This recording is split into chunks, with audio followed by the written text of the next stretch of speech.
Buenos días a todos, agradecer al CEEC por la oportunidad de participar en el evento y también presentar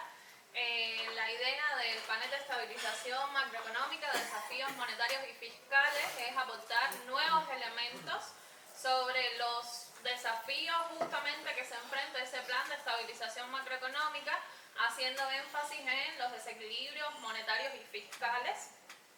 con vistas al plan de estabilización macroeconómica. Para ello, el panel se compone de 3 presentaciones que van a fluir una a continuación de la otra,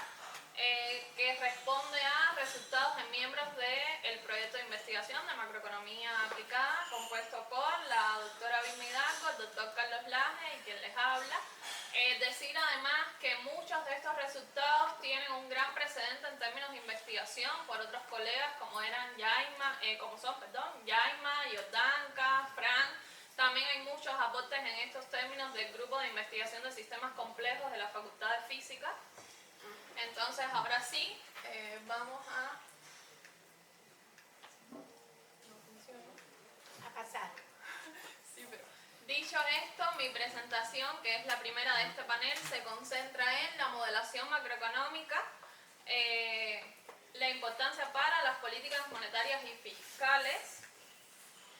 La presentación está enfocada en 5 líneas fundamentales, que es el contexto macroeconómico cubano, aunque ya ayer se debatió mucho al respecto, el porqué de la modelación macroeconómica o el rol que juega esa modelación macroeconómica dentro de este plan de estabilización,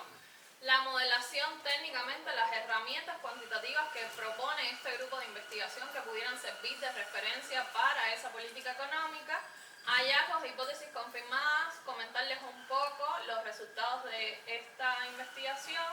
y ya por último ideas finales para dar paso al resto de los panelistas. Partiendo entonces de este contexto macroeconómico al que me refiero muy resumidamente, se mencionaron ayer muchos de estos elementos, está caracterizado por déficits fiscales insostenibles y persistentes en el tiempo, inflación en ascenso con distorsión de precios relativos, volatilidad cambiaria, dependencia externa agravada en los últimos años, una ineficiencia estructural, baja productividad, evasión fiscal y cuasifiscalidad, que son problemas estructurales heredados sobre todo, y el colapso del sistema energético nacional, de lo que también hablamos ayer. Dentro de todo este escenario es sumamente compleja la toma de decisiones por el bajo poder de maniobra que se tiene, de lo que se deriva de hacer la necesidad de política económica de calidad. Bajo esto y acompañado de la insuficiencia de herramientas cuantitativas que respalden esa toma de decisiones, este proyecto tiene la idea de aportar en ese sentido. Ahora bien, ¿por qué modelar? En entornos económicos complejos como es el de Cuba, el análisis de datos y la toma de decisiones basadas en ejercicios empíricos es de suma importancia, ya que permite anticipar efectos de políticas, reducir la incertidumbre del entorno, conectar corto, mediano y largo plazo y no solo responder a urgencias determinadas, cuantificar el impacto de déficit, gasto e inflación, evaluar la sensibilidad ante shocks externos y facilitar el diseño de escenarios realistas y no basados en intuiciones. Esta slide lo que tiene como sentido que es resumir todas esas metodologías, existen muchas otras con las que se está trabajando o que se aspira a trabajar. Digo se aspira a trabajar porque el modelo de consistencia macroeconómica es la aspiración mayor, que es el equilibrio,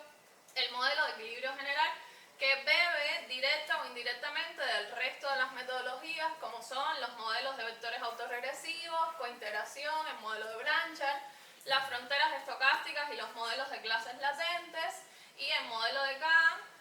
Ahora refiriéndome y sin que esto se convierta en una clase de econometría ni mucho menos, cada uno de ellos aporta elementos distintos a la toma de decisiones dentro de la política económica, ya sea que sirven de base para entender los mecanismos de transmisión dentro de los macroagregados o por el contrario para proyectar y simular distintos escenarios o ver las respuestas ante determinados shocks de ese sistema económico. Sin embargo, una de las principales limitantes que ha tenido todos los estudios cuantitativos en Cuba siempre ha sido el problema de los datos. El problema de los datos que viene desde datos incompletos,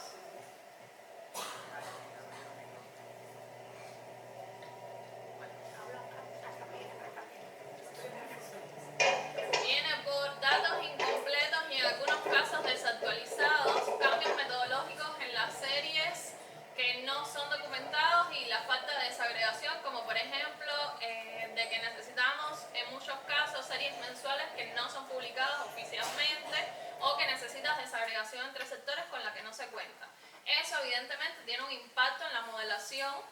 que genera menor poder estadístico, obviamente, sesgo en determinadas estimaciones y que en muchos casos se necesitan imponer determinados supuestos. Entonces, en función de eso, y sin resaltar, nosotros no cuestionamos los datos oficiales, aunque en muchos casos sí suenan determinadas alarmas, sino que resaltar que los resultados que vamos a comentar, tanto yo como mis colegas, responden a ideas generales a partir de los datos oficiales publicados. Ahora bien, y con respecto a los modelos VAR, si bien es cierto que es muy importante tener claro la ruta de la estabilización, la secuencia que hay que seguir, también es importante partir de un diagnóstico y determinar cuáles son los mecanismos de transmisión o anticipar cómo van a responder esos macroagregados ante determinados shocks en la economía, que para ello nosotros aplicamos el modelo de vectores autorregresivos que les comento con algunos elementos importantes. Decir también que esta investigación ya fue publicada en la revista del trimestre económico, que es el link que está en la publicación, que supongo cuando lo circulen lo podrán ver. Este modelo VAR respondía a 3 bloques fundamentales, bloques que respondían a preguntas que le hacíamos a ese modelo de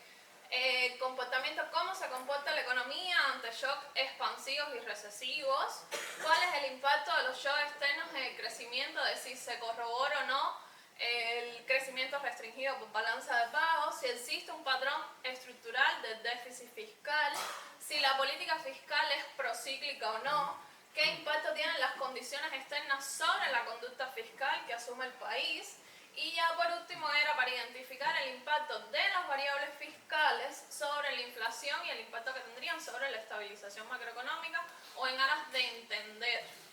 ¿puede el control del déficit fiscal servir como herramienta antiinflacionaria? ¿Qué costos tendría esto? Y por último, ¿qué efectos tendría un ajuste del déficit fiscal en la economía si efectivamente se puede utilizar como un instrumento antiinflacionario? Para ello, y aunque lo voy a tratar muy rápido, en primer lugar es el análisis de la persistencia de la brecha. Podemos ver cómo un shock recesivo posee mayor persistencia. El shock recesivo es el que está en el panel derecho, o sea, el gráfico del lado derecho, con respecto al positivo. A grandes rasgos y muy resumidamente, ¿esto qué quiere decir? Que los problemas estructurales de la economía cubana no permiten aprovechar los shocks positivos y hace que las recesiones sean mucho más profundas y persistentes en el tiempo, es decir, amplifica esos efectos de las recesiones. Aquí, aunque ya hay muchos estudios precedentes que confirman, este es otro que lo comprueba, que efectivamente existe un patrón de crecimiento restringido por balanza de pago, que esto se vio explicado por 3 momentos fundamentales que lo evidencian en la economía cubana, que fue la caída del campo socialista, luego el mejoramiento de las condiciones externas que también se vieron con el APA y todo lo que trajo consigo, y luego lo podemos ver entre la diferencia en normalizaciones de las relaciones en Estados Unidos-Cuba con Obama y luego el cambio de esas relaciones cuando fue el primer mandato de Trump. Por último, en este caso y referido a ese primer bloque que es la prociclidad de la política fiscal, esto se resume en el impacto sobre el déficit. Obviamente es mayor que cuando tengo el impacto sobre el gasto,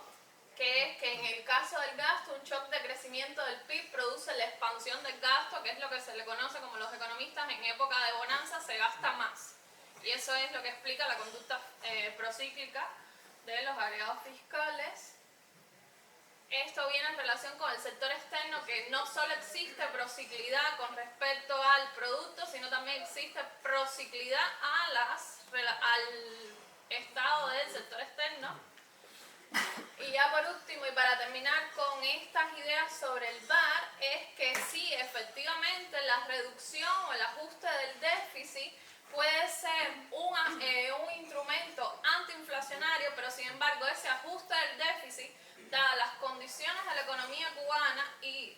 todos esos problemas estructurales, tendría un efecto recesivo sobre la economía. Entonces ese es uno de los trade-offs, que sí, el efecto contra la inflación es mucho mayor que la brecha que produce como en ese impacto recesivo. Sin embargo, existe un trade-off en términos de política económica entre